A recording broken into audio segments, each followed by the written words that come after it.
ప్రభువైన యేసు నామములో చేరవచ్చిన మీకు వందనాలు సమర్పిస్తున్నా.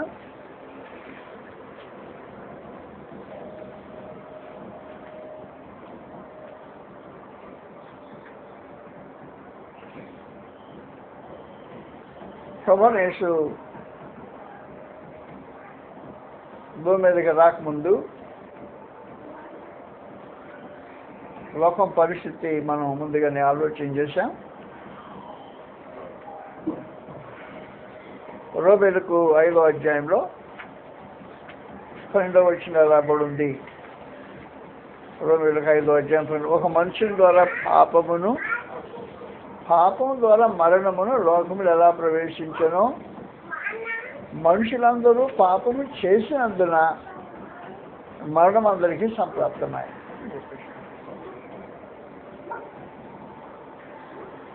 ఇంకో విశేషమైన సంగతి ఏమంటే సంప్రాప్తం అవటం మాత్రమే కాకుండా లోకము మరణం ఏలుబడిలో ఉంది. 14వ వచనం రాబడింది. రోమీయులకు 5వ అధ్యాయం 14వ వచనంలో ఆదాము చేసిన అతిక్రమమును పోలి పాపము చేయని వారి మీద కూడా ఆదాము మొదలుకొని మోషే వరకు మరణము ఏలేను అని రాబడింది. మరణం యొక్క ఏలుబడి, మరణ ప్రభుత్వం.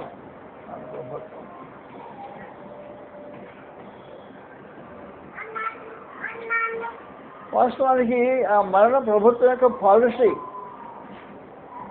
మరణమే ప్రభుత్వం, ఏలుబడి పాలసీ. అప్పుడు వాళ్ళు ఏం చేస్తున్నాడంటే ఈ మరణాన్ని ఆధారం చేసుకొని మానవుల్ని భయకంపితులుగా చేసిస్తున్నాడు.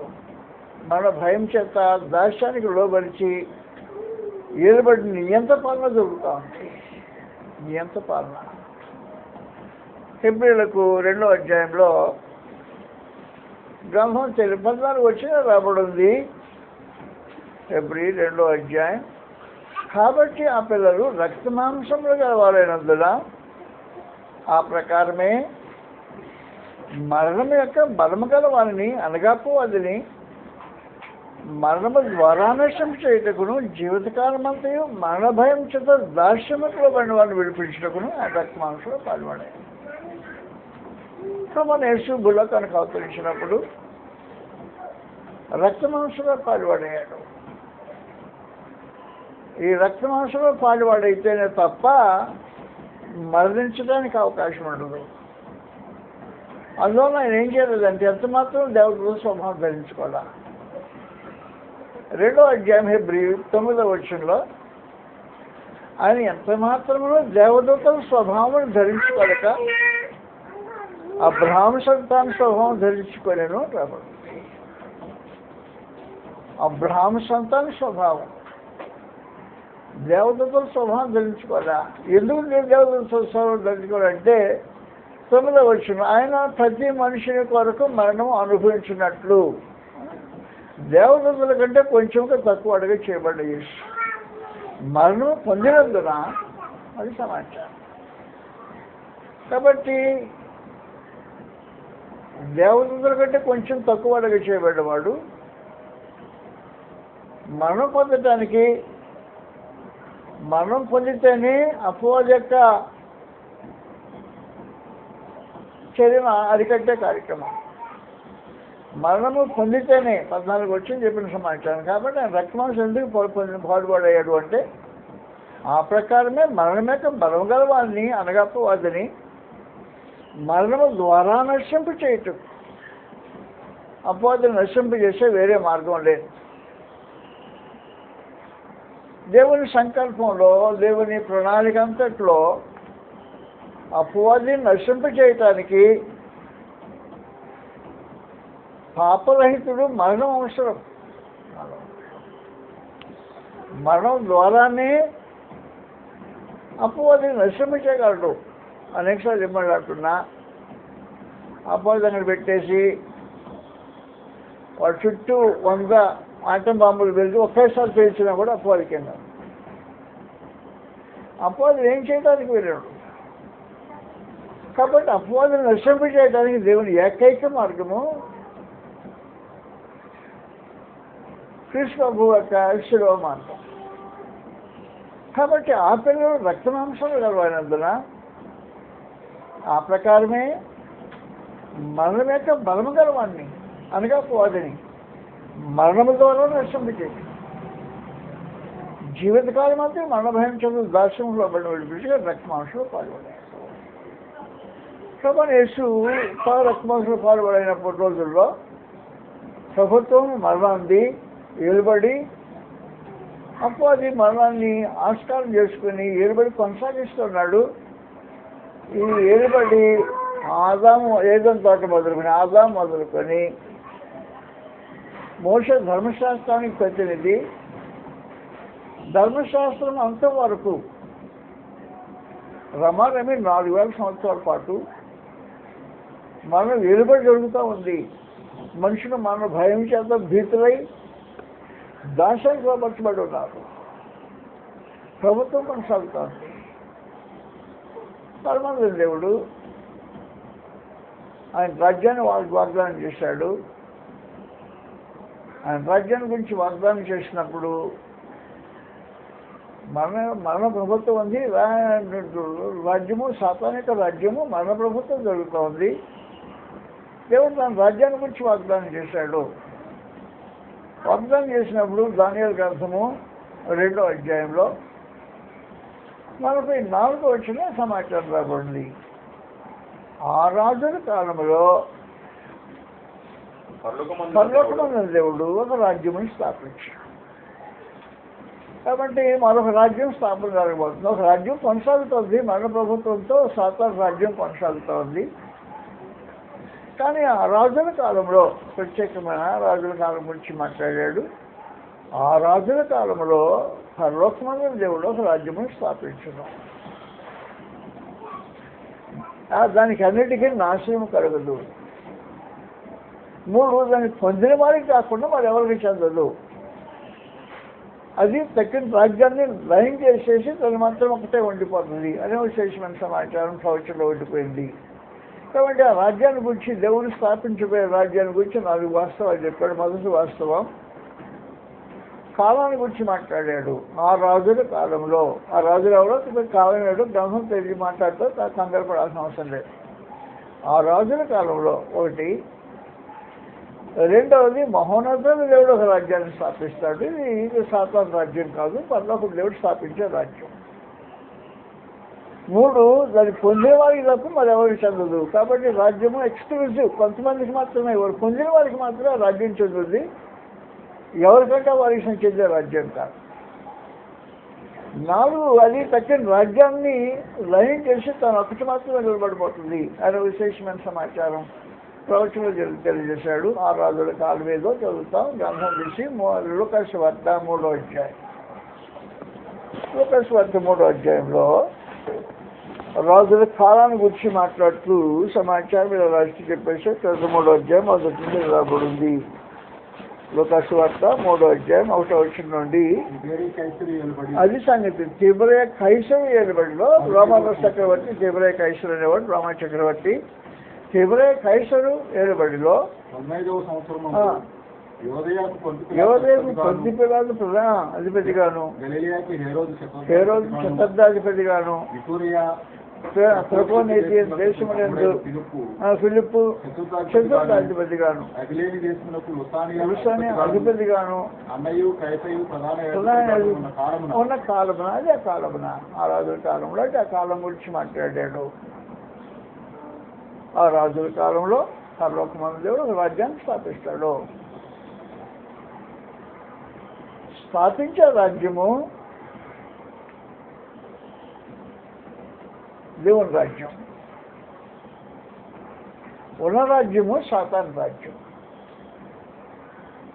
సాతాను ఏర్పాటు చేస్తున్న కాలంలో పరలోకమందు దేవుడు ఒక రాజ్యాన్ని స్థాపిస్తాడు. కాలాన్ని గురించి ప్రత్యేకించి మాట్లాడాడు. మాట్లాడిన అసలు సంగతి ఏమని చెప్పాడంటే, చేతి సహాయం లేని రాయి ఒకటి వచ్చి విగ్రహం మీద కొట్టక కాళ్ళ మీద కొట్టి విగ్రహం పడిపోయిందంట. ఇక రాయి ఆ విగ్రహాన్ని ధూళిగా మార్చేసేసింది, గాలికి ఎగిరిపోయిందంట. ఈ రాజ్యం మాత్రం మంచి కోల్పోతాం, మహాతలం అయిపోయిందని కళాభావం చెప్పేశాడు ముందుగానే. కాబట్టి ఇప్పుడు రాజ్యం స్థాపించబడిన రాజ్యం దేవుని రాజ్యము. ఎవరి చెందుదంటే పొందిన వారికి మాత్రమే చెందే రాజ్యం. ఆ రాజుల కాలంలో పరలోకం దేవుడు రాజ్యం స్థాపించాడు. ఆ రాజ్యాన్ని గురించి కాలం సమీపించింది కాబట్టి మాట్లాడటం ప్రారంభించారు. మత్తయి సువార్త 3వ అధ్యాయంలో బాప్తిస్మ యోహాను వచ్చాడు. కాలంలో రాజుల కాలంలో బాప్తిస్మ యోహాను మాట్లాడడం ప్రారంభించాడు. 3వ అధ్యాయం మత్తయి సువార్త.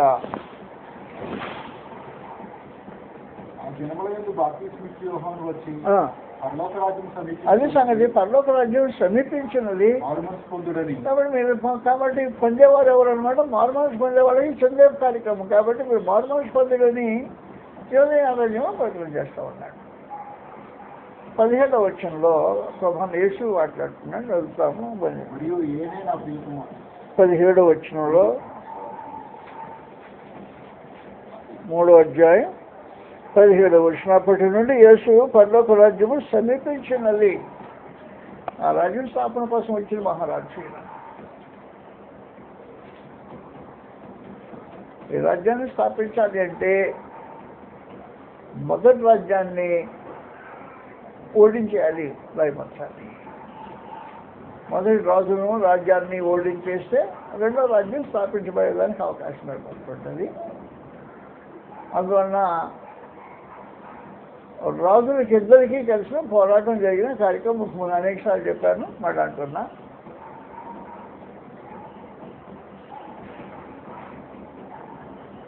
ఇద్దరు రాజులు పోరాటం చేయడానికి వచ్చారు. ఒక రాజు ఈ లోకపు రాజు.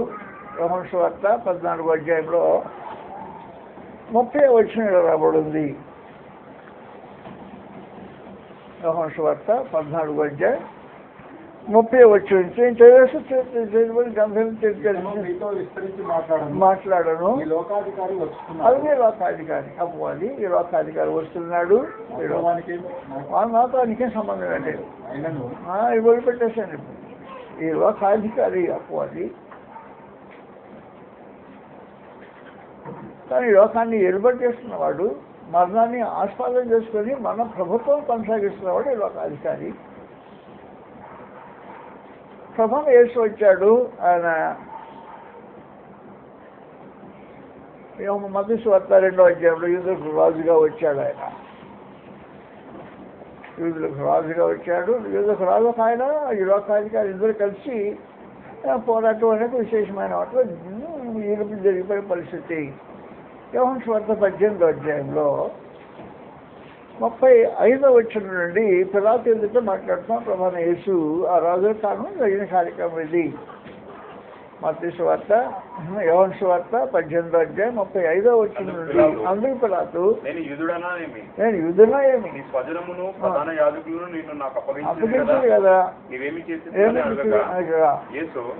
రాజ్యం ఈ లోక సంబంధమైనది కాదు, ఈ లోక సంబంధమైనది అయితే పడుకున్నట్లు నా సేవకులు కానీ నా రాజ్యం ఏ సంబంధమైనది కాదు అని. కాబట్టి లోక సంబంధ రాజ్యం కానీ రాజు ప్రభువైన యేసు ఈ లోక రాజ్యాలు ఏర్పాటు చేసి అది ఇద్దరు కలిసిన పోరాటము మనందరికీ తెలిసినట్టు కలువరి శిలువలో నియమించబడింది. ఈ పోరాటం యోహాను సువార్త 12వ అధ్యాయంలో ఈ పోరాటంలో క్రీస్తు ప్రభు ముందుగానే గెలుపును ప్రకటించేశాడు. జయం నాదే అనేసాడు ముందుగానే. పోరాటం జరగబోతుంది కానీ జయం ఉంది, నేను నాదే జయమని చెప్పేసి చెప్తాడు. యోహాను సువార్త 12వ అధ్యాయం 30వ వచనం చదువుతాం. యుద్ధం జరగకముందే పోరాటం ఈ శబ్దం నా కొరకు రాలేదు, మీ కొరకే వచ్చాను. ఇప్పుడు ఈ లోకంలోకి తీర్పు జరుగుతున్నది. ఈ లోకాధికారి బయటకు ఎవడు ఈ లోకాధికారి అసలు పోయి తోసేస్తాడు వాడిని, తోసివేయబడ్డాడు. భూమి మీద నుండి పైకి అందరినీ నా యొద్దకు ఆకర్షించుకుంటున్నాను. మనందరూ నశింపజేయండి. కాబట్టి అపోజిని మనందరూ నశింపజేయటం అనే కార్యక్రమం. కాబట్టి భూమి మీద పైకి ఎత్తబడాల్సిన అవసరం ఉంది. భూమి మీద పైకి ఎత్తబడటం అంటే ఏ విధంగా మరణం పొందారు. కాబట్టి కృష్ణ యొక్క మరణం ద్వారా అపోజిని తన సింహాసనం నుంచి నెట్టివేస్తాడు జరిగే కార్యక్రమం. కాబట్టి దేవుని రాజ్యం సమీపించింది. సాతాను రాజ్యానికి అంతం వచ్చే పరిస్థితి ఏర్పడింది. ఈ లోకాధికారి బయటికి తోసివేయబడుతుంటాడు. ఆధిపత్యం సీట్ నుంచి నెట్టివేయబడతాడు. ప్రభువైన యేసు రాజుగా స్థాపించబడతాడు. ఒక విశేషమైన సమాచారం. అందువల్ల వాస్తవంగా ఏం జరిగిందంటే దేవుని రాజ్యం, క్రీస్తు ప్రభు స్థాపించే రాజ్యం, దేవుడు ఏర్పాటు చేసే రాజ్యం. అది దేవుడు ఏర్పాటు చేసే రాజ్యం. దేవుని రాజ్యంలో క్రీస్తు ప్రభు రాజై ఏర్పాటు చేస్తుంటాడు. సాతాను రాజ్యంలో మరణము రాజై ఏర్పాటు చేసినట్టు దేవుని రాజ్యంలో క్రీస్తు ప్రభు మరణాన్ని జయించి జీవమే ఏర్పాటు చేస్తుంటాడు. కాబట్టి క్రీస్తు ప్రభు యొక్క రాజ్యంలో జీవము ఏర్పాటు చేస్తుంటుంది. సాతాను రాజ్యంలో మరణం ఏర్పాటు చేసింది. ఆదా మొదలుకొని మోషే వరకు మరణం ఏదైనా అని రాయబడింది. ఇప్పుడు క్రీస్తులో జీవం ఏర్పడికి వచ్చేసింది. జీవం ఏర్పడి. కాబట్టి క్రీస్తు ప్రభు సింహాసనం ఎక్కిన కానివ్వండి, ఈ కాలం అంతటిలో జీవమే ఏర్పాటు చేస్తూ ఉంది. జీవం ఏర్పాటు చేసే ఒక విశేషమైన సమాచారం ఏమంటే వినేవాళ్ళు జీవిస్తుంటారు, చనిపోయిన వాళ్ళు బ్రతికించబడుతుంటారు. జీవం ఏర్పడి ఉంటే విశేషమైన సంగతి, చనిపోయిన వాళ్ళు బ్రతికించబడుతుంటారు. యోహాను సువార్త 5వ అధ్యాయంలో చనిపోయిన వాళ్ళు బ్రతికించబడి పాలసీ అన్నమాట, రాజ్యం యొక్క పాలసీ. 5వ అధ్యాయం 25వ వచనంలో గ్రంథం తెలిసే విశేషమైన సమాచారం. అది ఇప్పుడు చనిపోయిన వాళ్ళు మృతులు దేవుని కుమారుని శబ్దం బట్టి వస్తుంది, ఇప్పుడే వచ్చేసింది సంగతి. కాబట్టి రాజ్యం యొక్క పాలసీ ఎలాగంటే దేవుని కుమారుని శబ్దం వింటే రాజు గారి, దేవుని కుమారుడు ఇశ్రాయేలు రాజు ఆయన శబ్దం వింటే మనుషులు జీవిస్తారు. జీవింపజేసే ప్రభుత్వం. పాపం చేస్తే చంపేసేవాడు ఆ ప్రభుత్వంలో.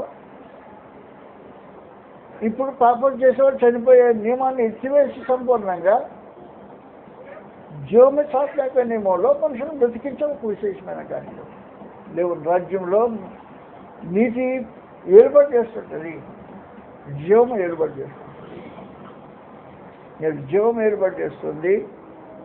రోమిలకు రాసిన పత్రిక 5వ అధ్యాయంలో మన సమాచారం చదువుతాం. జీవం ఏర్పాటు చేస్తూ ఉంది, నీవు కూడా ఏర్పాటు చేయాల్సిన అవసరం ఉంది అనే సమాచారం కూడా తెలియజేశాడు. కాబట్టి మీ దగ్గరికి వెళ్తాం లేదు ఇప్పుడు నేను ప్రత్యేకించి. జీవం ఏర్పాటు చేసే ఒక విశేషమైన సమాచారం. ఒక మనుషుల ద్వారా పాపం ఎలాగ ఏర్పాటు చేస్తుందో అలాగూ జీవం ఏర్పాటు చేస్తుందో ఒక విశేషమైన సమాచారం 5వ అధ్యాయంలో ఎలా రాబడి ఉంది. 12వ వచనం చదువుతాం. కాబట్టి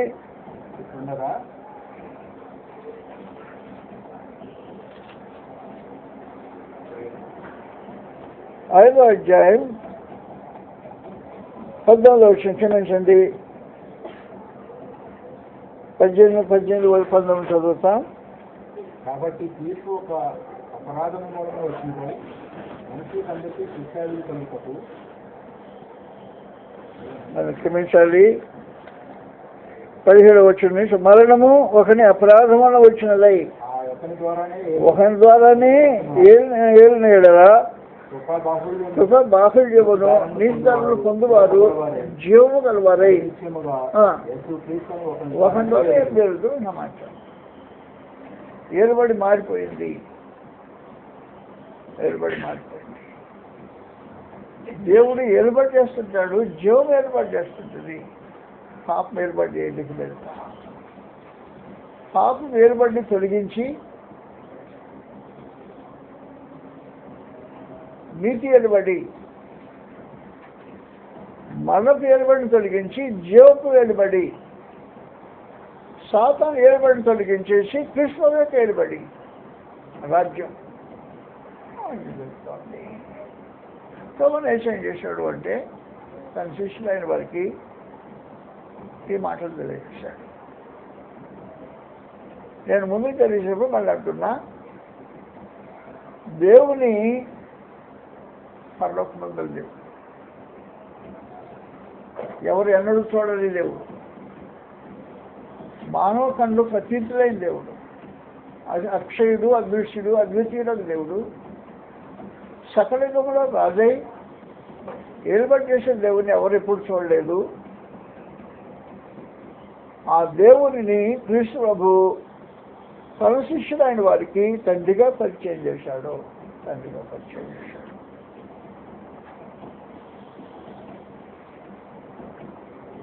దేవుని రాజ్యంలో జరిగిన మొదటి కార్యక్రమం,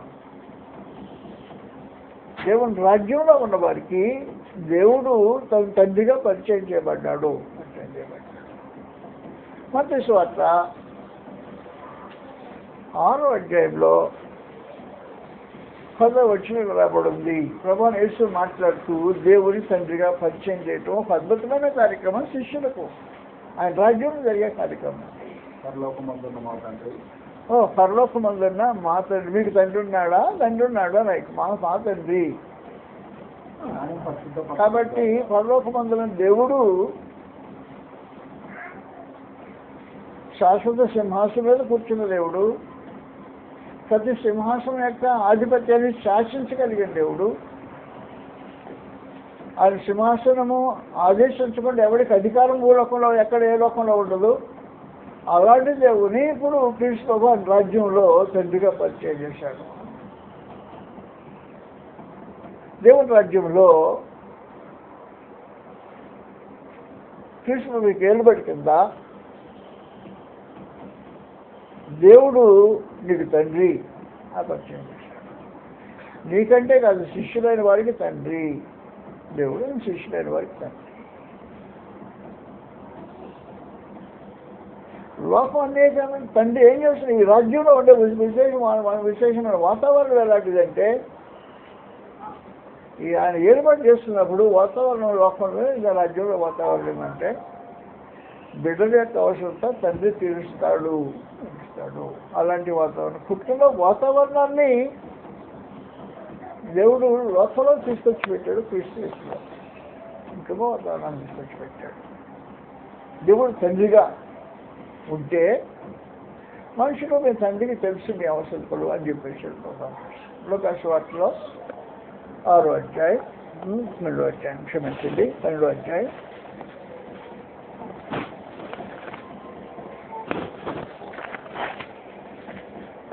12వ అధ్యాయం క్షమించండి. లోకాసు వార్త 12వ అధ్యాయం. తండ్రి ఏం చేస్తాడు అనే సమాచారం గ్రంథంలో తెలియజేస్తూ ఉంది. 20వ వచనం నుండి చదువుతామా? ఏమి తిందుమో ఏమి త్రాగుదుమో అని విచారింపబడి అనుమానం కూడా కలిగి ఉండొద్దు. ఈ లోకపు జనులు వాళ్ళు దేవుని రాజ్య సంబంధులు కాని వాళ్ళు, ఈ లోకపు జనులు ఆలోచించారు. మీకు కావాల్సినవని మీ తండ్రికి తెలియను. మీరైతే ఆయన రాజ్యమును వెతుకుడి, ఆయన రాజ్యం వెతుకుడి, దానితో కూడా ఇది మీకు అనుగ్రహింపబడును. ఆయన రాజ్యాన్ని వెతకండి. మీరేం వెతకండి? ఆయన రాజ్యాన్ని వెతకండి. దేవుని రాజ్యాన్ని గురించి మనం తెలిసిన విశేషమైన సమాచారం ఏమంటే, మత్తయి సువార్త 6వ అధ్యాయంలో పరలోకమందున్న మాట్లాడి దేవుని తండ్రిగా పరిచయం చేసి అంటున్నాడు, నీ నామము పరిశుద్ధపరచబడుగా. ఆయన నామము దేవుని రాజ్యంలో ఆయన నామము పరిశుద్ధపరచబడుగా. మీరు జాగ్రత్త గుర్తుపెట్టుకోండి. అపవిత్రమైన నోటితో నామం పలకకుందురు కాక. అపవిత్రమైన నోటితో నామం పలకకుందురు కాక. పరిశుద్ధపరచబడిన కాబట్టి అపవిత్రుడు పలకకూడని నామం అది. అపవిత్రుడు పలకకూడదు. ఈ నామం పరిశుద్ధపరచబడిన యెషయా గ్రంథం 6వ అధ్యాయంలో 5వ వచనంలో మాట్లాడుతుంది. యెషయా గ్రంథము 5వ అధ్యాయం, క్షమించిన 6వ అధ్యాయం 5వ వచనం గ్రంథం మాట్లాడుతూ విశేషమైన సమాచారం రాబడింది. చదవండి. అయ్యో అపవిత్రమైన పెదవులు గల వాడిని, అపవిత్రమైన పెదవులు గల జనుల మధ్య నివాసం చేసేవాడిని నేను నశించుతాను. సైన్యంలో చెప్పేసి అయ్యో నేను చూసాను నామాన్ని ఉచ్చరించడానికి వీళ్ళని అపవిత్రమైన పెదవులు గలవాడిని. ఆ నామము అపవిత్రమైన పెదవులతో పలకొద్దు దయచేసి.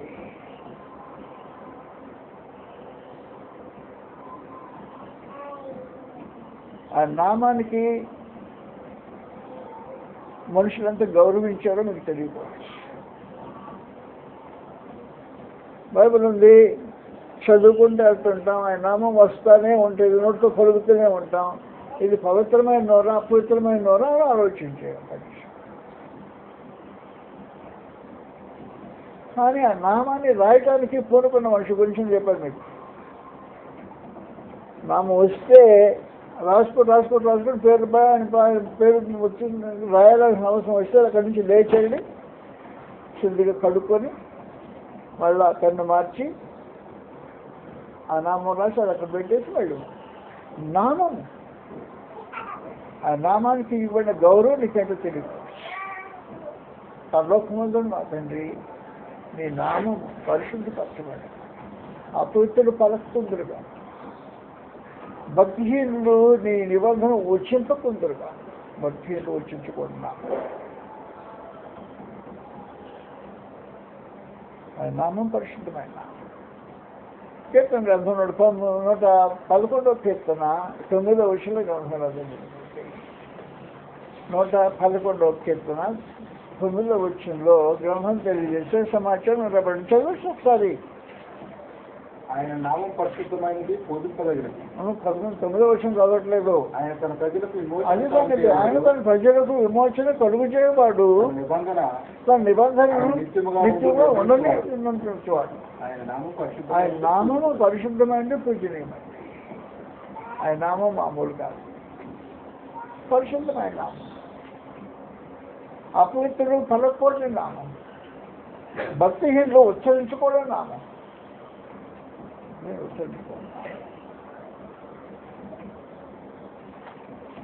నామం పరిశుద్ధపరచబడ్డా, అది పరిశుద్ధమైన నామం.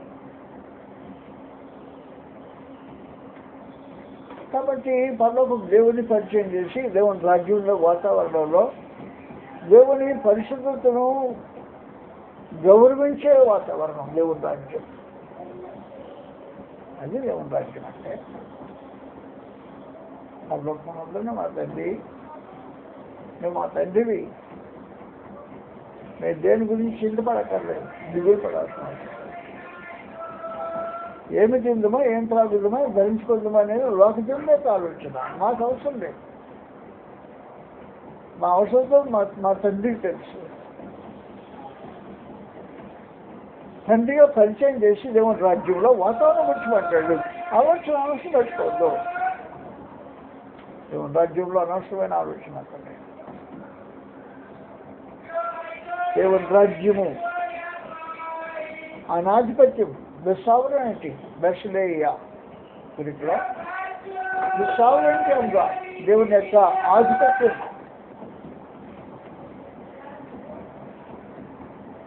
దేవుని పరిపాలన, దేవుని ఏలుబడి. ఈ ఏలుబడి హృదయంలోంచి సాగాల్సిన ఏలుబడి, హృదయంలోంచి సాగాల్సిన. ఆయన పరిపాలన దండము సియోను నుండి సాగుచేస్తున్నాడని చెప్పుకుని చదువుకున్నాం మనం అనేకసార్లు. చదువుతాం గ్రంథం చేసి. కాబట్టి దేవుని యొక్క ఏలుబడి సియోనులోని సాగు చేస్తున్నాడు.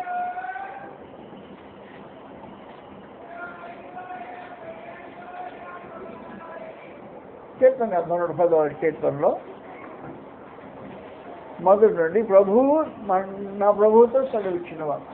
నా ప్రభు తండ్రి అయిన దేవుడు నా ప్రభువుతో క్రిస్టియన్స్ వాటితో సెలవిచ్చిన వాక్యం ఏమంటే, నీ శత్రువులను నీ పాదములకు పీఠం వచ్చే వరకు నా కుడిపార్శ్వన కూర్చుండము. యెహోవా నీ పరిపాలన దండమును సియోన్లోని సాగు చేస్తున్నాడు. నువ్వు శత్రుల మధ్యలో ఏర్పడ్డాయి. కాబట్టి వాస్తవానికి సియోన్లో నుంచి ఆయన పరిపాలన దండం సాగుతున్నప్పుడు హృదయాల్లో నుంచి ఏర్పడి క్రీస్తు అధికారం హృదయంలో స్థాపించబడినదై హృదయపూర్వకంగా క్రీస్తుకు లోబడే పరిస్థితి ఆయన రాజ్యమే పరిస్థితి.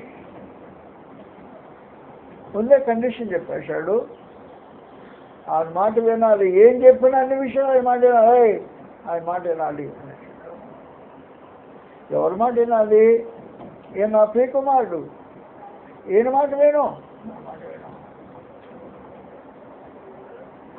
ప్రియకుమారుడి మాట వినాలి. ఏ విషయంలో చెప్పినా, ఏం మాట చెప్పినా అన్ని విషయంలో మాట వినాలి. అపోస్తల కార్యక్రమము 3వ అధ్యాయంలో మనకు తెలిసి 22వ వచనం ఏం చెప్తుందంటే, ఆయన పురుషోపుని గురించి మాట్లాడుతూ దేవుడు ఈ దినము అంతంలో తన కుమారులతో మాట్లాడుతున్నాడు. ఇప్పుడు ఆయన దేవుడు మాట్లాడేది క్రీస్తు ద్వారా మాట్లాడుతున్నాడు. కాబట్టి క్రీస్తు ద్వారా మాట్లాడుతున్నాడు కాబట్టి ఆయన మాట వినాలి. ఎలాగ వినాలి? ఏం చెప్పినా అన్ని విషయంలో ఏం చెప్పినా వినాలి, అన్ని విషయాల్లో వినాలి. క్రీస్తువే కేలుబడి హృదయంలో నుండి ఇష్టపూర్వకంగా నీ రాజ్యము మాకు వచ్చిన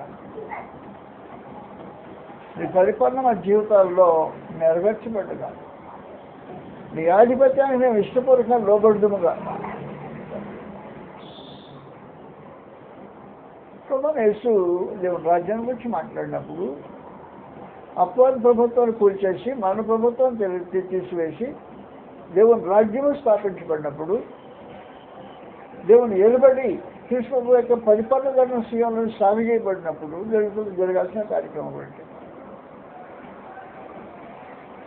ఆయన ఏం చెప్పినా అన్ని విషయాల్లో ఏం చెప్పినా వినాలి, అన్ని విషయాలు ఆయన మాట వినాలి.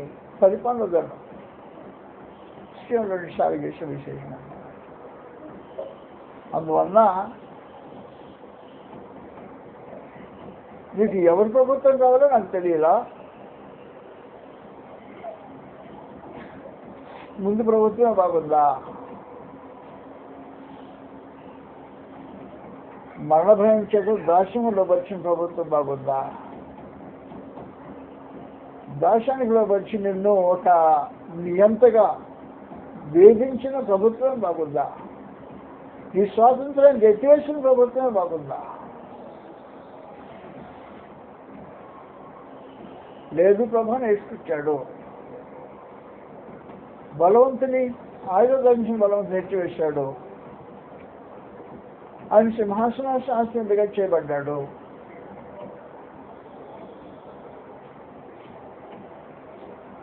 ఆయన ప్రభుత్వం సీఎంని సాగు చేస్తున్నాడు. ఇష్టపూర్వకంగా మనుషులు ఆయనకు లోబడతారా? ఏ ప్రభుత్వం కావాలని కోరుకుంటారో దానికి మనుషులు దాసులు అవుతారు అని చెప్పిన గ్రంథంలో మీరు 6వ అధ్యాయంలో 16వ వచనంలో రాబడింది. మీరు 6వ అధ్యాయం 16వ వచనంలో లోబడుటకు దేనికి మిమ్మల్ని మీరు దాసులుగా అప్పగించుకుందరో. ఎవరు కావాలి మీకు? ఎవరికి దాసులు కోరుకుంటున్నారు? అది చావు నిమిత్తము పాపమునికే కానీ నీతి నిమిత్తము విధేయతకే కానీ దేనికి లోబడుదురు దానికి దాసులని సంగతి మీకు తెలియదా అని అడిగాడు. మీరు అడిగలా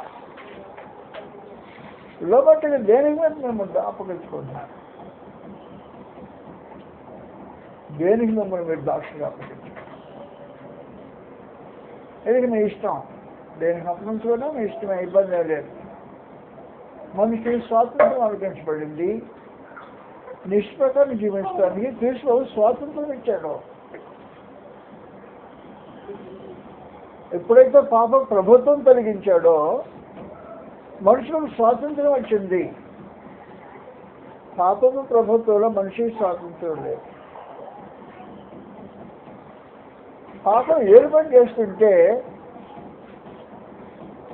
నీ స్వాతంత్రాన్ని అడిగట్టేసి నేను ఒక బానిసగా ఉపయోగించుకొని నీ అవయవాన్ని అపవాది పాపము దాని సాధన ఉపయోగించుకున్నాడు. నేను ఒక బానిసగా చేశాడు తెలుసు కాదు, నీ జ్ఞాపకం ఉందా? సమాచారం చదువుతాను పరిశీలన పెద్దగా 7వ అధ్యాయంలో గత ప్రభుత్వం చేసిన పరిస్థితి ఇది. పాపం ఏలుబడి చేస్తుంటే జీవితం యొక్క ఏమి జీవితం యొక్క వాస్తవత జీవితం ఎలాగుంటుందో తన సంగతి ఎలా తెలియజేస్తున్నాడు. పాపం ఏలుబడి చేస్తుంది అనుకోను, స్వాతంత్రం లేని వాడివి, బాన్స్ వాడివి, తొత్తులాగా పడి ఉండాలి. ఈ కోరిక నెరవేర్చుకోవడానికి అవకాశం లేదు. రోమర్కి 7వ అధ్యాయం సమాచారం రాబడి ఉంది. మనం చదువుతాం మరోసారి. మీకు తెలిసిన సంగతి జ్ఞాపకం చేస్తున్నా.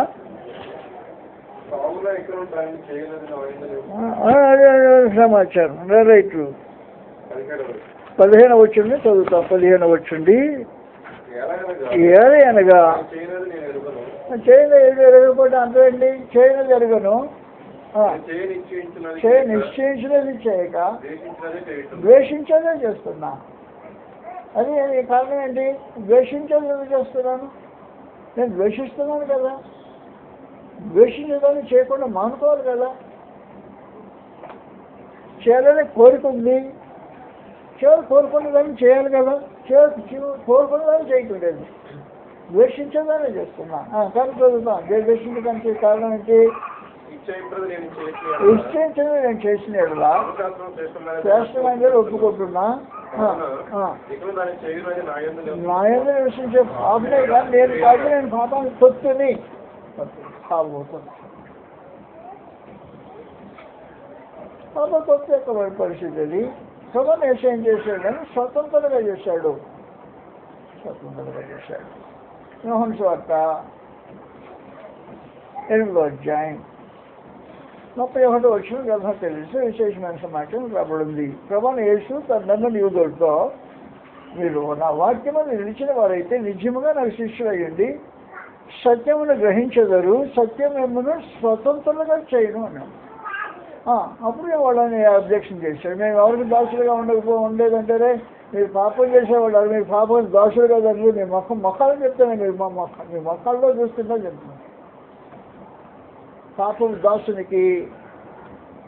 దాసునికి అక్కడ చెవిలో రంధ్రం వేస్తాడు, కదులు తీసుకెళ్తాడు, కదులు పక్కన తీసుకెళ్ళి తలుపు పక్కన పెట్టేసి కదులను కాల్చి ఎనుపు కొక్కిని కాల్చేసి కాళ్ళను కాల్చి చెవిలో దూపేస్తాడు, నన్ను లాగేస్తాడు. ఆ చెవులందరూ అలాగే పులిపోకుండా అలాగే ఉండిపోతాయి. ముఖం తీస్తే ఏం కనబడినా ఈ దాసుడానికి సమాచారం కనబడి, అదే మీ ముఖం తీస్తేనే కనబడి మీరు పాపాన్ని దాచుకోవడం సంగతి.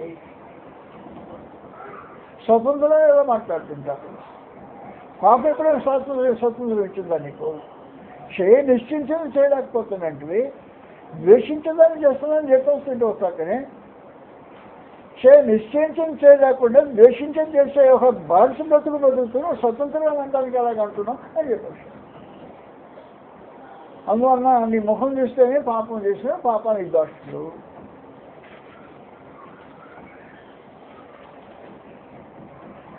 కృష్ణ స్వతంత్రంగా చేస్తే స్వతంత్రులు అవుతావు. ఇప్పుడు గ్రంథం రాసిన 15వ అధ్యాయంలో ప్రభువును వేసి స్వతంత్రం వేశాడు. 5వ అధ్యాయం 1వ వచనంలో గ్రంథం తెలియజేస్తే విశేషమైన సమాచారం పడింది. క్రీస్తువు స్వాతంత్రం అనుగురించి క్రీస్తువు స్వతంత్రంగా చేశాడు కాబట్టి అది సంగతి దాస్యమైన కార్యక్రమం వెళ్ళకండి అని చెప్పేశాడు. స్వతంత్రంగా అండి.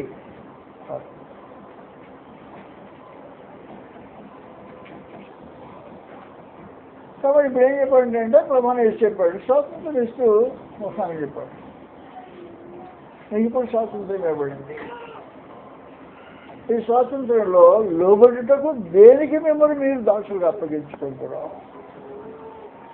అది చావు నిమిత్తం పాపమునికే కానీ నీతి నిమిత్తం విధేయతకే కానీ దేనికి లోబడుతురో దానికే దాసులు కదా. మీరు దేనికి లోబడాలని ఆలోచన చేస్తున్నారు. విమోచించబడిన స్థితిని గురించి మాట్లాడుతూ మీరు పాపమునకు దాసులు అయింటది, పాపానికి దాసులు అయినారు.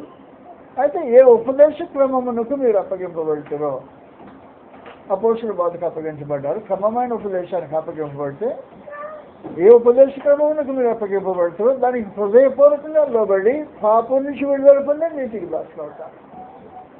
దేవుని రాజ్యంలో నీతికి దాసులు, స్వతంత్రులు, ఇష్టపూర్వక నీతిని జరిగించేవాళ్ళు, పాపము ఏలుబడలేని వాళ్ళు.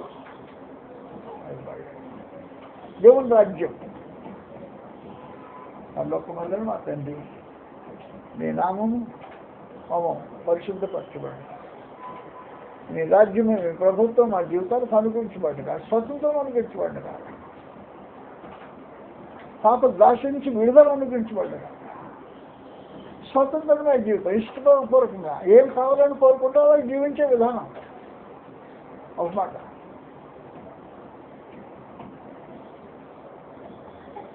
మనుషులు తన జీవితాన్ని కాలం ముగించే రోజున ఏం సందేశం ఇచ్చాడు అంటే నిత్యత్వ పరలోక దేవుడికి, నేను భూమి మీద ఇలాగే బ్రతకాలని అనుకున్నా, దీనికి నువ్వేం చెప్తావో, నేను నిత్యత్వం నువ్వేమి ఇస్తావో అది ఇచ్చేసుకో అని తీర్మానంతో ముగించేసే జీవితాన్ని.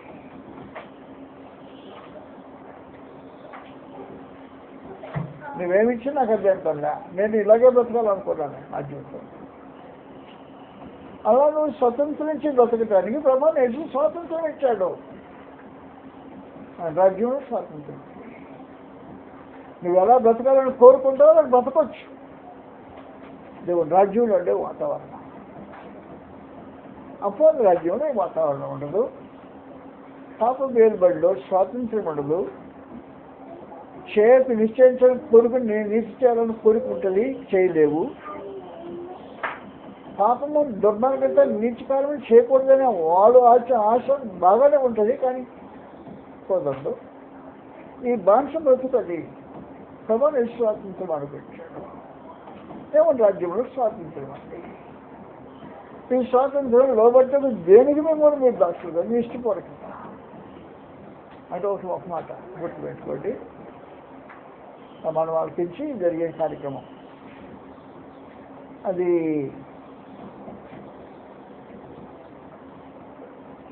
ఆఖరి మార్కెట్ వేళం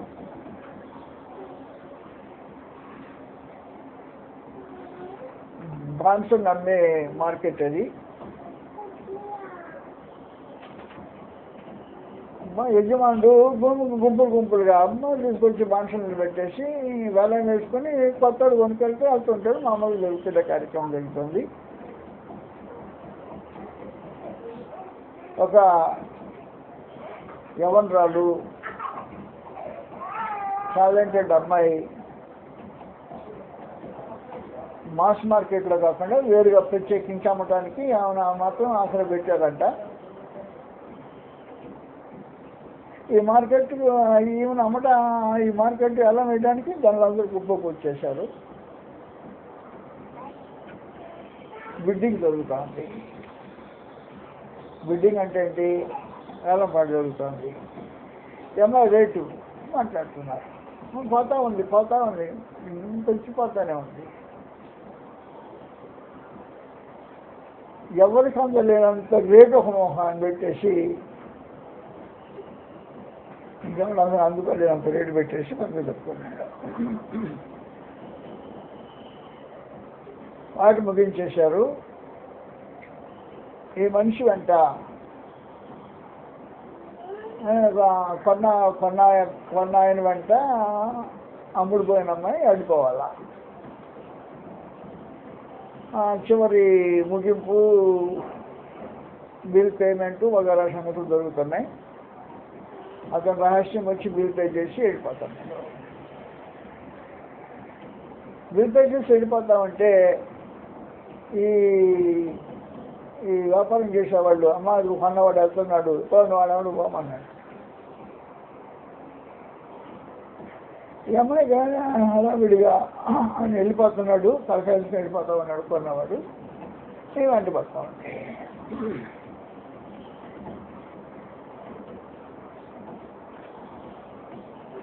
ఇంత దూరం వెళ్తున్నాను, నేను నడిచి పరిగెత్తామని దగ్గరికి వచ్చేసింది. అయా అయా నువ్వు స్వతంత్రులు అయిపోయి వెళ్ళిపోమని. నీ స్వాతంత్రం వచ్చింది, వెళ్ళిపో. నేను నీ బానిసత్వం నుంచి విడిపించేశాను, వెళ్ళిపోవచ్చు.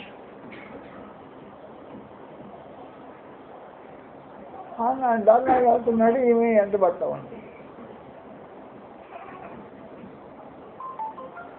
వెళ్ళి అయిపోయిన తర్వాత ఇలా కాదని ఈ అమ్మాయి స్పీడ్గా పరిగెత్తి ఎదురుగా వచ్చేసి కాళ్ళు పడి అడటానికి లేదు. నన్ను కూడా తీసుకెళ్ళి నువ్వు కొనుక్కున్నా కదా, నేను ఇంటికనే పంచుకొచ్చేస్తాను. ఈ జీవితం అంతా బానిసత్వం చేసి అనుభవించిన అనుభవం. అనేక మంది యజమానులు వీళ్ళ దగ్గర నేను పనిచేసి వాళ్ళ బానిసత్వం చేసిన అనుభవం నాకు ఉంది. ఇంట్లో పని చేస్తాను నేను, నన్ను మీ ఇంట్లో ఉంచుకోండి. లేదమ్మా నేను స్వతంత్రం, నేను స్వతంత్రం చేయడానికి విడిపించేసి వెళ్ళిపోను. నా చెవి చూడు, నా బానిస బ్రతికింది. నీ దగ్గర నుంచి వెళ్ళిపోతే ఎవరైనా పట్టుకుని నన్ను బానిసగా చేసుకుంటానికి అవకాశం ఉంది. నీలాంటి యజమాని నాకు దొరుకుతాం. నీ ఇంటికి నీ కాళ్ళ దగ్గర పెట్టేస్తాను, నీ ఇంట్లో పెట్టేస్తాను,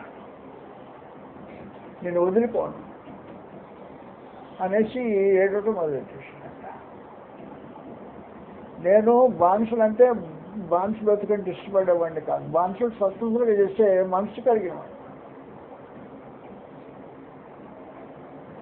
అందువలన బానిసలను స్వతంత్రంగా చేసే మనసు కలిగిన పాపాన్ని యేసు ఇప్పుడు బానిసలు అంగీకరించట్లేదు, కానీ ఇష్టపూర్వకంగా సేవ చేసే మనిషి. వీళ్ళు బానిసలు కాదు, క్రీస్తు యేసుకు ఇష్టపూర్వకంగా సేవ చేసేవాళ్ళు ఆయన రాజ్యంలో ఉంటారు. ఆయన రాజ్యం వాతావరణం. ఆయన మాట్లాడిన ఆయన మీ పేరు తెలిసే ఉండొచ్చు. బానిసల స్వాతంత్ర్యం కొరకు జీవితాన్ని తాకట్టు పెట్టి పోరాడి జీవితాన్ని ముగించిన ఒక విశేషమైన వ్యక్తి అయిన అబ్రహాం లింకన్ మహాశయుడు. ఈ అమ్మాయిని సరే నీ ఇంట్లో నీకు కాకపోతే నీ కాళ్ళ దగ్గర పెట్టేస్తాను, మీ ఇంట్లో చేస్తాను, నన్ను వదిలిపెట్టేసాను స్వతంత్రంగా. నేను వదిలిపెట్టావు అనుకోండి, ఎక్కడికి పోతాను? వెళ్ళిపోతాను, స్వతంత్రంగా వెళ్ళిపోతాను. స్వతంత్రంగా వెళ్ళిపోయిన నా చెవి పోగు గుర్తు నా స్వతంత్రంగా వెళ్ళి బానిసనే గుర్తుంది నాకు. కాబట్టి నీ ఇంట్లోనే పడి ఉంటా. నీ ఎవరు మనం తీసుకెళ్ళి బానిసత్వం చేసుకోకుండా ఉండడానికి నీ ఇంట్లో పడి ఉంటానని ఏడ్చి తన ఇంటికి వెళ్ళిపోయిందనే సమాచారము ఒక విశేషమైన. ఈ రోజున ప్రభువుని యేసులో లోబడుటకు దేనికి మిమ్మల్ని మీరు దాసులుగా అప్పగించుకోవాలి. అది చావు నిమిత్తం పాపమునికే కానీ పాపానికి బానిసలు అయితే బానిసత్వం చేస్తున్నాడు పాపం. ప్రభువుని యేసు బానిసత్వం చేయించుకోవటం ఇష్టపూర్వకమైన సేవ చేయించుకునేవాడు ప్రభువుని యేసు. ఆయన రాజ్యంలో ఇష్టపూర్వకమైన సేవ చేసేవాళ్ళు ఉంటారు కానీ బానిసలు ఉండరు. అందులో వాస్తవానికి ఏం జరుగుతుంది తెలిసిన, అపోస్తలుడైన పౌలు తన గురించి మాట్లాడినప్పుడు క్రీస్తు యేసు బానిసను అని మాట్లాడుతుంటాడు. దాసుడు అనే మాట గ్రీకు తెలుగులో ఉపయోగించబడిన మాట. మన ఆది భాషలో యేసుక్రీస్తు బానిసను. అది సొంత అన్నదమ్ముడు. ప్రభాని యేసు ఎంగిల్ పాలు తాగినవాడు యాకోబు అనే ఒక వ్యక్తి ఉన్నాడు గ్రంథంలో. ఈ యాకోబు అనే వ్యక్తి వాస్తవానికి అందరూ కలిసి దాదాపుగా 6, 7, 9 మంది ఒకే గ్రూప్లో ఉండేవాళ్ళు. తల్లిదండ్రి 6 ఆడవేమో, 4 మగపిల్లలు, 2 ఆడపిల్లలు, ప్రభావం యేసు మొత్తం కలిసి ఒక గ్రూప్లో ఉండేవాళ్ళు. ఆ ఉండేవాళ్ళు మొదటివాడు పెద్దవాడు యాకోబు. పెరిగి పెద్దవాడు అయిన తర్వాత తక్కువ వాళ్ళు చెప్తారు యాకోబు ఇప్పుడు యేసు ప్రభు సహోదరుడు అని యాకోబుని పరిచయం చేస్తారు కొంచెం. కానీ తనేమని చెప్పుకుంటే తెలిసిన నేను సహోదరుని చెప్పుకోవడానికి యోగ్యుని కాదు. ఆయన ఎంగిల్ పాలు తాగిన మాట వాస్తవం. ఆయనతో కలిసి ఒక ఇంట్లో భోజనం చేసిన మాట, ఒక రూఫ్ కింద ఉన్న మాట వాస్తవమే. ఒక తల్లిదండ్రులకు చనిపోకుండా పెరిగిన మాట వాస్తవమే. కానీ నేను బానిసను, ప్రభువుని యేసుక్రీస్తు బానిసను అని చెప్పి రాసుకుంటాడు తన గురించి. అందువలన ప్రభువుని యేసు రాజ్యంలో బానిసలు ఉండరు, ఇష్టపూర్వకంగా సేవ చేసి ఈ కావాలని బానిసత్వం చేసే రాజ్యపు వాతావరణం అది. నువ్వు స్వతంత్రుడు అని ప్రభు అనేసి చెప్తే నేను స్వతంత్రుడినే కానీ బయటికి వెళ్ళిపోతే పాపానికి బానిసత్వం చేశాను, అపవాదం ఏర్పాటు చేశాడు, ధర్మశాస్త్రం ఏర్పడి చేసింది. కాబట్టి నేను మరి దాస్యమైన కార్యక్రమం జరపకుండా స్వతంత్రంగా ఉంటాను అనే ఒక విశేషమైన సమాచారం దేవుని రాజ్యపు వాతావరణంలో స్వతంత్రులై ఇష్టపూర్వక ప్రభావం వేసిన సేవ చేసే వాళ్ళే ఉంటారు దేవుని రాజ్యం. బానిసలు ఉంటారు. కానీ ఈ బానిసత్వం అలాంటిదంటే ఇష్టపూర్వక కావాలని చేసుకునే సేవ. ఇష్టపూర్వక బానిసత్వం చేసే మనుషులు దేవుని రాజ్యంలో ఉంటారు. కాబట్టి దేవుని రాజ్యంలో ఇష్టపూర్వకంగా బానిసత్వం చేసే మనుషులు దేవుని రాజ్యంలో ఉంటే నీతికి తమ అవయవాలను దాస్యం చేసుకునే ఒక విశేషమైన సమాచారం. అవయవాలు నీతికి దాస్యం చేసుకుంటారు దేవుని రాజ్యంలో ఉన్న వాతావరణం. తమిళ రాసిన పత్రిక 6వ అధ్యాయంలో జీవించే మనుషులు తమ అవయవాలను నీతికి దాస్యం చేసుకునే కార్యక్రమం జరిగిస్తుంటారనే సమాచారం బట్టి తెలియజేయబడింది. 12వ వచనం నుండి 11వ వచనం నుండి 6వ అధ్యాయం అటువలే మీరును పాపం విషయమై మృతులుగాను దేవుని విషయమై క్రీస్తు యేసునందు సజీవులుగాను మిమ్మల్ని మీరే ఎంచుకొనుడి. కాబట్టి శరీర దురాశలకు లోనగునట్లుగా సావునకు లోనగు మీ శరీరమందు పాపమును ఏలనీయకుడి. మరియు మీ అవయములు దుర్నీతికి సాధనలుగా పాపములకు అప్పచెప్పకుడి. అయితే మృతుల నుండి సజీవులు అనుకొని మిమ్మల్ని మీరు దేవునికి సమర్పించుకుని మీ అవయములు నీతికి సాధనలుగా దేవుని రాజ్యంలో అవయవాలు నీతికి సాధనగా వాడే పరిస్థితి దేవుని రాజ్యం యొక్క వాతావరణం.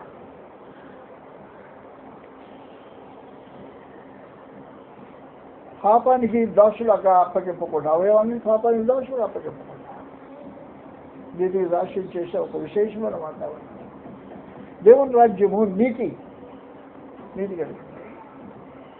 క్రీస్తు ప్రభు పాలించే రాజ్యంలో నీతి నిలిచి ఉంటుంది.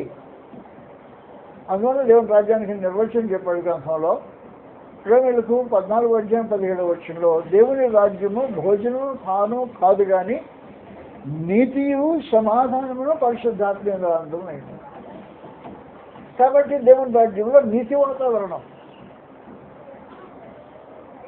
అవయవాలు నీతిని దాసులుగా అప్పగించిన వాతావరణం. పాపాన్ని దేహంలో ఏలనీయని ప్రత్యేకమైన పరిస్థితి దేవుని రాజ్యం యొక్క వాతావరణం. అందువల్ల మేము దేవుని రాజ్యంలో ఉన్నామని చెప్పుకునే మనుషులు ఏం చేయాలంటే నీ అవయవాలు పాపానికి దాస్యం చేయకూడదు.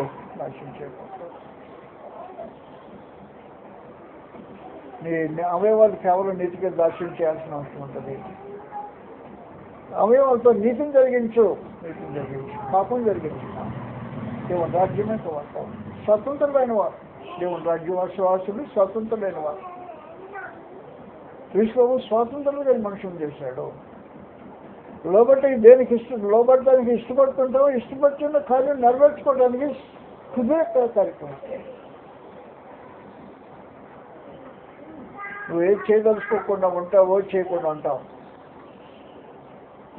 ఏది చేయదలుచుకుంటావో చేయగలుగుతుంటావు. దేవుని రాజ్యం యొక్క వాతావరణం.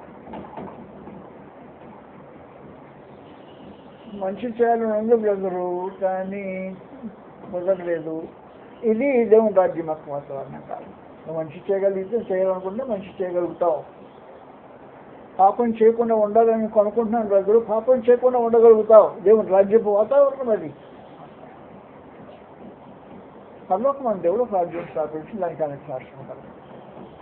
అది పొందిన వారికి తప్ప మరి అవుతుంది. ఇది పొందాలి అంటే మనం ముందు దేవుని చూడగలిగి ఉండాలి. దేవుని చూడగలగడానికి దేవుని శరీర సంబంధమైన జన్మ ఆత్మ సంబంధమైన మనిషి ఉండాలి. దేవుని రాజ్యం వాతావరణం చూడడానికి మనిషి ఆత్మ సంబంధమైన మనిషి ఉండాలి. యోహాను సువార్త 3వ అధ్యాయంలో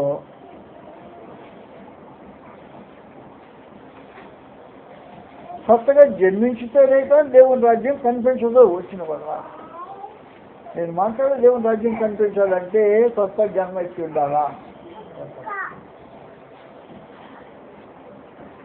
ఇది శరీర సంబంధమైన జన్మ కాకుండా ఉండాలా, ఆత్మ సంబంధమైన జన్మ అయి ఉండాలా? రెండవది, నీటి మూలముగా ఆత్మ మూలంగా జన్మించిన వాళ్ళు మాత్రమే దాంట్లో ప్రవేశిస్తారు. పొందిన వారంటే వాళ్ళే పొందుతారు. పొందిన వారికి తప్ప మరి ఎవరికి చెందదు. ఈ పొందాలి అంటే జాగ్రత్త నామను వర్తించండి. పాపం విషయమై చనిపోయి నీతి విషయమై జీవించేవారు మాత్రమే పొందే రాజ్యం ఇది. కాబట్టి పొందేవాడు తప్ప మరెవరికి ప్రవేశించుకోని రాజ్యం. ఈ పొందడానికి ప్రీ కండిషన్ ప్రత్యేకంగా గమనం తెలిసే విశేషమైన సమాచారం. పాప విషయమై చనిపోయి నీతి విషయమై జీవించడానికి ప్రభు తన ప్రాణాన్ని అనుగురించి మానవ మీద తనకు అప్పగించుకున్న కార్యక్రమం జరిగించాడు. అందువల్ల పొందేవారు ఎవరు పొందుతారు అంటే కొత్తగా జన్మించిన వారు. నేను కూడా కొత్తగా జన్మించాను. కొత్తగా జన్మించావు అంటే మాటలు అలవాట్లు మానుకున్నాను కదా. నువ్వు అలవాట్లు మానుకోవటం కాదు, జన్మే కొత్త జన్మ అయి ఉండాలి. అలవాట్లు మానుకోవడం సంస్కరణ చేయటం కార్యక్రమం కాదు. నీ అలవాట్లో మార్పు రావచ్చు, కానీ నీ విశ్వాస విధానంలో మార్పు రావాల్సిన అవసరం. విశ్వాస విధానం మార్పు. కొత్త జన్మ అంటే ముందు నేను మీకు ముందుకు తెలిసినట్టు కొత్త సృష్టి కొత్త జన్మ ఉంటుంది. సృష్టిలోనే కొత్తదనము కనిపించే ఒక వ్యక్తిత్వం కావాల్సిన అవసరం ఉంటుంది. అలవాటు మార్చుకున్న వాళ్ళు కాదు వీళ్ళు. జీవిత అనుభవాన్నే మార్చుకున్నవాళ్ళు. కొత్తది దేవుడి రాజ్యంలో కానీ వాళ్ళకే చెందుతుంది, తగ్గిన వాళ్ళు చెందదు. పొందిన వాళ్ళు తప్ప తగ్గిన వాళ్ళకి ఎవరు చెందదు. అలా దేవుని రాజ్యం నేను చెప్పాడు. మొదట దేవుని రాజ్యం ఆయన నీతిలో మొదలు పెట్టండి. దేని వెతకండి? దేవుని రాజ్యం. ఎక్కడ కనబడాలంటే కళ్ళ కనబడాలంటే నికోదేములో కనపడదు. భక్తి జన్మించడంలో కనపడుతుంది. ప్రవేశించాలంటే ప్రాచీన పురుషుడు చనిపోయి సమాధి చేయబడితే ప్రవేశం జరుగుతుంది, లేకపోతే ప్రవేశం జరగడానికి అవకాశం ఉంటుంది. దేవుని రాజ్యం కృష్ణుడు ఏర్పాటు చేసే పరిస్థితి.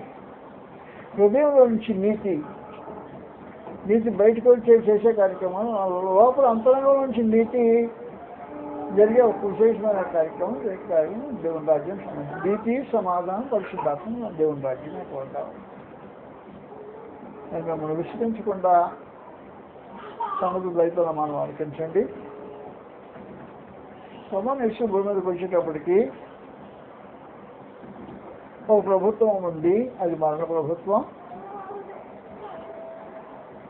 సాధారణ ఏజెన్సీ కింద మరణం ఏర్పాటు చేస్తామన్నాడు. నియంత పరిపాలన జరుగుతూ ఉంది. మరణ భయం చేత దాశానికి మనుషులు లోపర్చం చేశారు. బానిస బతుకుతున్నారు. స్వతంత్ర లేని వాడైనా సభను వేసి వచ్చాడు. అపవాదిని ఓడించాడు. దేవుని రాజ్యం ప్రారంభించాడు. దేవుని రాజ్యము నీతి రాజ్యం. ఇది దేవుని రాజ్యంలో స్వాతంత్ర్యం ఉంది. మన సమాచారం తెలియజేశాను. నువ్వేం కోరుకుంటే కోరుకున్నది చేయగలిగిన పరిస్థితి. జీవితం ముగించిన తర్వాత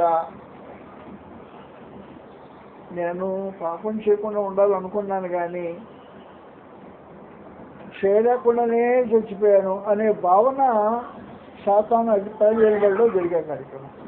ఈనాటికి అది ఏర్పడలో అలా జరగదు. నువ్వేం చేయదలుచుకున్నావో నువ్వు చేయటానికి స్వతంత్రం ఉన్నావు. కాబట్టి జీవితం ముగించినప్పుడు ఏం చేస్తున్నావు? నేను జీవితం చెప్పుకున్నాను, నేను గెలగా బతకాలనుకుంటున్నా అని చెప్పగలిగిన ఒక స్వాతంత్రం కలిగిన అనుభూతి నేడు క్రీస్తువులో దేవుని రాజ్యంలో ఉన్నది. స్వతంత్రుడై కార్యం జరిగించవచ్చు. దేవుని రాజ్యంలో దేవుడు తండ్రిగా ఉంటాడు.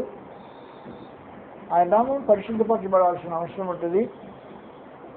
దేవుని రాజ్యం నామం పరిశుద్ధపరచబడుతూ ఆయన తండ్రిగా అవసరం తీర్చబడుతుండే రాజ్య పరిస్థితుల్లో క్రీస్తు ఏర్పడి కింద హృదయంలో నుంచి నీతి ఆయన పరిపాలన ధనం సాగుతున్నప్పుడు కృష్ణపరకం లోబడే పరిస్థితి దేవుని రాజ్యం యొక్క వాతావరణంతో కూడినై ఉంది.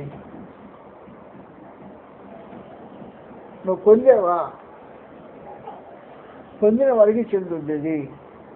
పొందేవారికి ఏం జరుగుతుందంటే కొలసీల 1వ అధ్యాయము 13వ వచనంలో ఆయన మనలను అంధకార సంబంధమైన అధికారం నుంచి విడుదల చేసి అంటారు. దేవుని రాజ్యంలోకి వచ్చిన వాడు అంధకార సంబంధమైన అధికారం నుంచి విడుదల చేయబడిన వాడు. అధికారంలో ఉన్నవాడు దేవుని రాజ్యంలో వాడు కాదు. ఆయన మనలను అంధకార సంబంధమైన అధికారం నుంచి విడుదల చేసి, అంధకార సంబంధమైన అధికారము జీవితంలో లేని పరిస్థితి, తాను ప్రేమించిన తన కుమారుని యొక్క రాజ్య నివాసముగా చేస్తానని చెప్పాను. తాను ప్రేమించిన తన కుమారుని యొక్క రాజ్య నివాసం ఈశ్వరు ఏర్పడి కింద మనసు అనుభవించే ఈ కృప దేవుని చిత్తం నెరవేర్చే పరిస్థితి, దేవుని తండ్రిగా గౌరవించి కనపరిచే వాతావరణం, నీతి ఏలుబడి చేసే వాతావరణం, క్రీస్తు అధికారాన్ని గౌరవించి గణపరిచే వాతావరణం, క్రీస్తుకి ఇష్టపూర్వకంగా సేవ చేసే వాతావరణం, ఎవరు బలవంతం కాకుండా యేసుక్రీస్తు బానిసను అని తన ఎంగిల్ పాలు తాగిన ఒక వ్యక్తి అనగలిగాడు అంటే ఎలాంటి వాతావరణం ఆయన రాజ్యంలో ఉందో అని చెప్పాల్సిన అవసరం. మా అన్నయ్య ఆయన ఏమనుకున్నా అనొచ్చు, మీ ఇద్దరు ఒక తల్లి గర్భంలో చచ్చినాడు అనొచ్చు. చచ్చిన గర్భంలో ఇంకే మాట వాస్తవం. మేమందరూ ఇద్దరు అందరిలో చూసే రూపంలో ఉన్నవాడమయ్యా అనొచ్చు. నేను కలిసి భోజనం చేసిన వాడమే అనొచ్చు. నేను అది బానిసను ఇష్టపూర్వక సేవ చేసేవాడిని అనేది దేవుని రాజ్యం యొక్క వాతావరణం. కాబట్టి యేసు ఈరోజు కోరుకునేది ఏంటంటే ఇష్టపూర్వక సేవ చేసే వాతావరణం రాజ్యంలో కావాలని కోరుకుంటాను. ఇష్టపూర్వకంలో పడతాను. ప్రభు చెప్పాడా లోబడ్డానన్నమాటే ఆయన వాక్యం బయటకు వచ్చేసిందా, విజయం చూపించామన్నమాట. దేవుని రాజ్యం యొక్క వాతావరణం ఇలాంటి వాతావరణం కావాలని కోరుకున్నారు. పొందిన వాళ్ళు దాన్ని అనుభవిస్తారు, తక్కిన వాళ్ళకి సంబంధం లేదు. దేవుని రాజ్యంలో క్రీస్తు పరిపాలించేది ఏలుబడిలో నీతి, సమాధానం, పరిశుద్ధాత్మ ఆనందము యొక్క వాతావరణంలో జీవితం కొనసాగుతుంది. అలాంటి దేవుని రాజ్యం యొక్క విశేషాన్ని గురించి ఇంకా ఆలోచించేయడానికి చాలా సమస్యలు ఉన్నాయి కాబట్టి ప్రస్తుతం ముగించేస్తున్నా. నమస్కారం.